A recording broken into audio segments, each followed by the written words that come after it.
So, over the last couple months, we've had some of the best TV we have seen all year. Some of the best shows that are currently on TV have returned and have been banging it out, man. Just putting out great episode after great episode. Shows that I will be talking about in this video. But today I want to make a video talking about what is the best show on TV today. Talking about what are the best shows that are on TV today. And when I say today, what I mean and how I'm going to be structuring this list is ongoing TV shows. So this does not mean just TV shows that are currently airing right now as we speak, because that would be a boring video, because obviously it would be The Acolyte. Yes.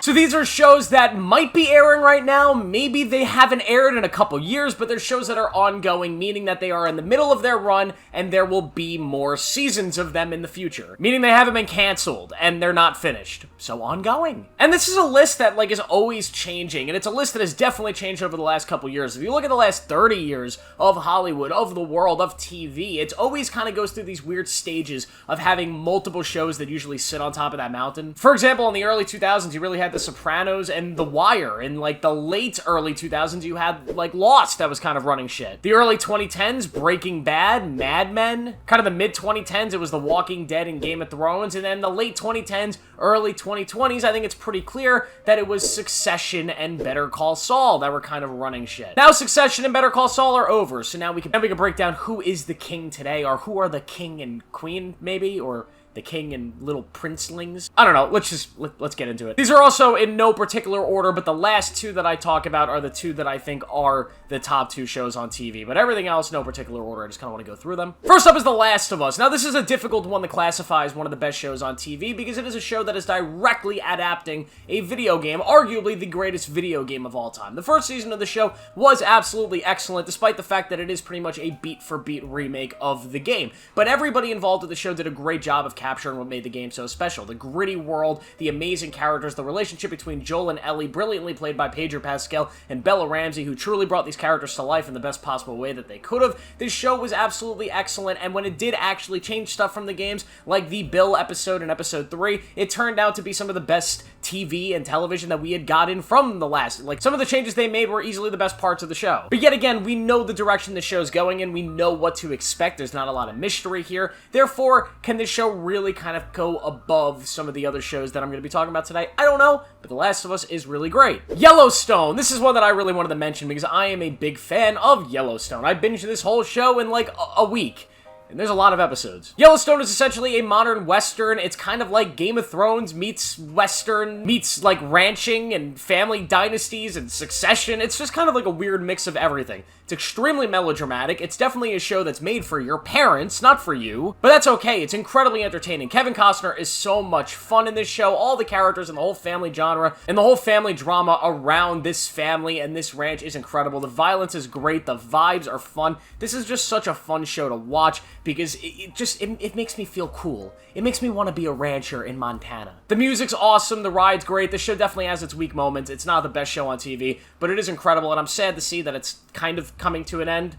I think. At least Kevin Costner's leaving, so yeah. White Lotus. Now, this is another one that's kind of hard to classify as the best show on TV because each season is kind of an anthology. Each season is a new thing, a new location with new characters. But the two seasons that we've gotten into the show so far are excellent. Essentially, what the White Lotus is every season we're following a vacation for a bunch of people. We follow a week in their lives at this big resort in a different country, and a bunch of shenanigans and nonsense goes on. There's tragedy, there's crime, there's just regular drama and family crap that goes on. It's just a really entertaining show with some great comedy and great writing and direction. Both the seasons we've gotten so far are excellent. Season 3 is coming very, very soon, and this is one that could eventually be elevated into that top sphere of television. The Boys. Although Season 4, the current season that is airing, in my opinion, is easily the weakest season of the show, and the show seems to be kind of going on a little bit of a decline, The Boys is still an excellent TV show that has kind of redefined the superhero genre and what superhero stuff can be when it comes to television. This is a show that dissects dissects both American society, world society, as well as comparing that to how we treat superheroes and the commercialization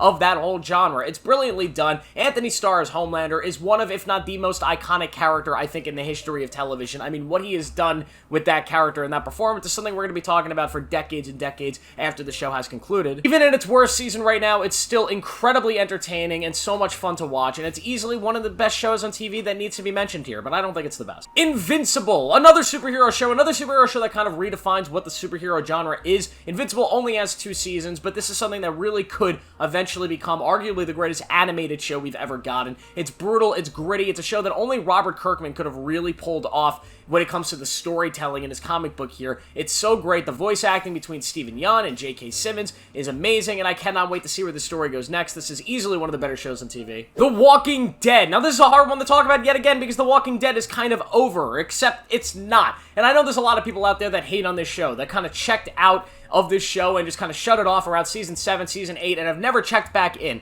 But as somebody who has followed this show from the beginning, I've seen the highs of the highs when the show was like the best thing on TV. I've seen the lowest of the lows when it was one of the worst things on TV. I am happy to say that today, The Walking Dead has become one of the biggest and best things that you could watch on television with all these spin-off shows like the Rick Grimes thing that was absolutely incredible. The Daryl Dixon show that has been great so far. This is a show that keeps on rolling, and it is still one of the most powerful shows on television. Then we have Abbott Elementary, a little bit of a different show. Our one kind of comedy, standard sitcom comedy on this show. On a standard sitcom comedy on this list. Abbott Elementary is a show that I took a long time to get into. Why? Because I love The Office. I think The Office is one of the greatest things ever, and I am just very it's hard for me to really get adapted to and embrace a new version of that style of show. But Abbott Elementary is easily, to me, the best sort of rip-off of that style of TV show. It's the best version of The Office that's not The Office that I've ever watched. It is a great kind of workplace comedy that follows an elementary school and all the teachers there. And this show is absolutely hilarious.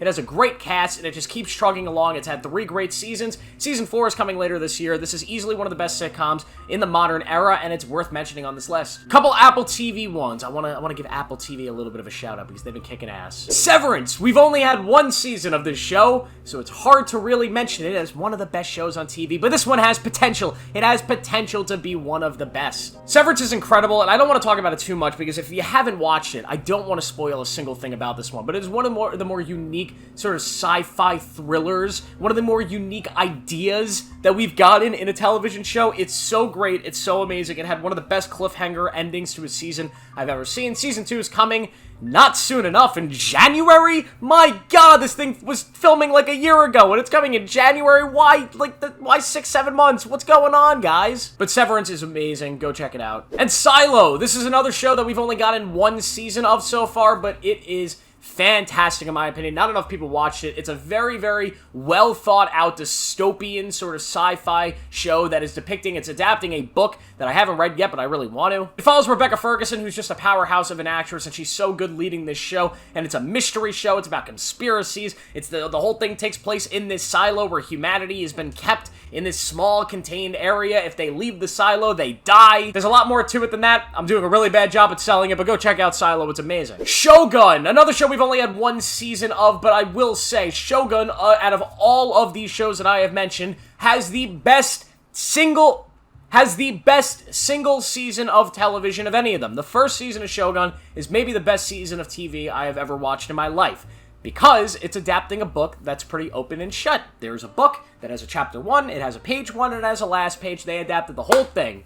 And now they're making more seasons of it. So I don't know. I feel like season 2, 3, 4, however many they're going to make are not going to be as good as the first season of the show, but maybe it will be. I hope, but the first season of Shogun is fantastic. It does have the potential to be on this list eventually as the best show. Now, these top 3, I think, are easily the 3 best shows on TV, the 3 worth mentioning. The top 2 are easily the best, but the third one I want to mention really quickly because it has the potential to be on this list as number 1, depending on what it does in its next season. And I'm talking about Stranger Things. Yes, Stranger Things, maybe the most popular show out of any of these on this list. The biggest name in TV, the biggest thing Netflix has ever put out, easily. Stranger Things has been a roller coaster of a show. It's a show that almost every season it reinvents itself and it sort of becomes something new. The first season was very much this horror show that kind of followed a similar trend to something like It, where we follow these kids in the the 70s as they're just experiencing the horrors of this town. It's a very scary show, but one that has great characters and great emotions. Season 2 kind of built upon that, even though it kind of expanded the scope of the story and expanded what, like, the ideas of the sci-fi elements of the show were. But then Season 3 was kind of a mess. I think Season 3 is the worst season of the show. It becomes almost like a weird comedy spoof of itself. The kids are more annoying as they're teenagers, and it just almost lost its identity and became something that was just not that great. But then Season 4 came ahead and took everything that worked about the first 2 seasons and some nitpicky stuff that worked about Season 3, and it put it all together in a ginormous epic saga of a season of television that you will only get from Stranger Things. It is a beautiful season of television with a great villain, great music, and just an iconic story. And we've been waiting 2 years now for Season 5, and it's almost here. They're filming, it's coming out next year, and yeah, if they stick the landing, this will be one of the greatest TV shows ever. If they do not stick the landing, it will not be one of the best TV shows ever, but I cannot make this list without mentioning Stranger Things, because it is easily one of the best ongoing shows on television.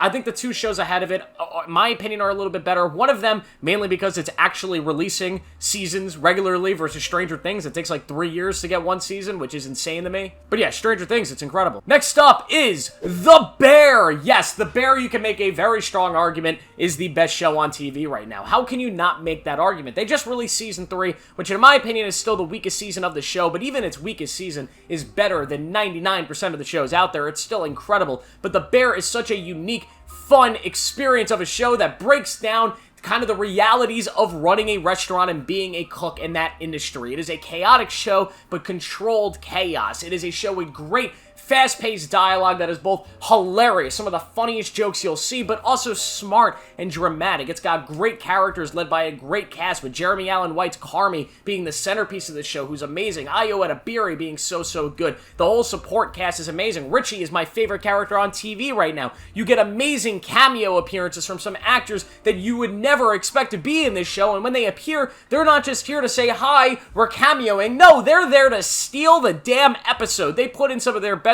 career performances, and I will not spoil them for you. Season 2 of this show is one of the most marvelous and spectacular things I've ever watched. This show is something that keeps on giving, man. Every season is incredible. It's only been on for 2 years, but this is the type of show that they could film and release new seasons every single year. I expect to get Season 4 within the next year, which is just amazing. You don't have to wait 3 years like Stranger Things. I love The Bear. It's incredible. I hope it goes on for 6, 7, 8 more seasons and then concludes in a beautiful, perfect way. And then, of course, my favorite show on TV right now, and easily and arguably, I think one of the top 2 with The Bear, and it might become that certified, bona fide #1 spot, depending on how this season wraps. Now, Season 3 eventually comes together. House of the Dragon. I mean, come on, it's freaking Game of Thrones, man, it's amazing. If you're not watching House of the Dragon, if you haven't watched Game of Thrones, I'm sorry. I'm sorry, and I'm also jealous that you have not gotten to experience this yet. I'm sorry that you haven't gotten to experience Season 8 yet. That sucks. But the good stuff, the great stuff, I mean, Game of Thrones, it's just the coolest world ever, and House of the Dragons is so goddamn good! Season 2 so far has been following the Dance of the Dragons, the start of this gigantic Targaryen war. If you don't know what that is, I'm sorry, I'm not going to explain it, but if you don't know what the Targaryens are or this show is, it's a prequel to Game of Thrones set about 200 years before, showing this war that is fought between this big kingdom and this family within the Game of Thrones universe, and it is just remarkable. The politics, the characters, the dialogue, the music, the warring, the CGI, the dragons, everything this show needs to do right to feel epic and big and grand and amazing and live up to the original show. This show does. My only complaint is that sometimes it doesn't feel as gritty, as nasty, as grindy as that first show did, those early seasons. I think that lower budget in some of those early seasons made some things feel realer. The dirt looked dirtier, the world felt more beat up and lived in, and that's kind of a quality that a lot of Hollywood's been struggling to reenact, because when you get a bigger budget, everything is so crisp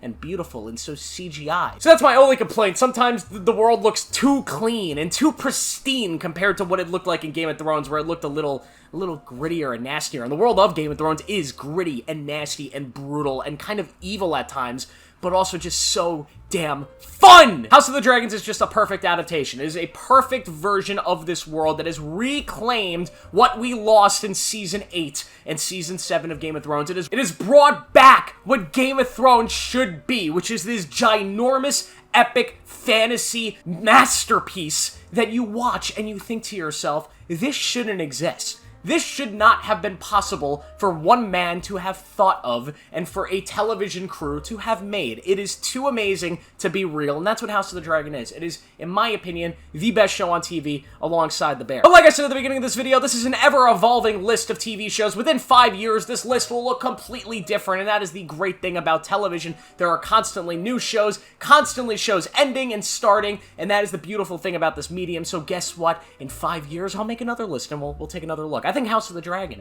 might still be here. I think The Bear might still be here. I think The Walking Dead might still be here in 10 years. But we'll see. I'm sure I missed some shows, so let me know down below which obvious show I missed. I'm sure there's one that is so obviously a great masterpiece of a show, and I just completely forgot about it, so let me know down below what I missed. Make sure to like this video, subscribe for more, turn on notifications. I post every single day. I'll see you guys in the next one.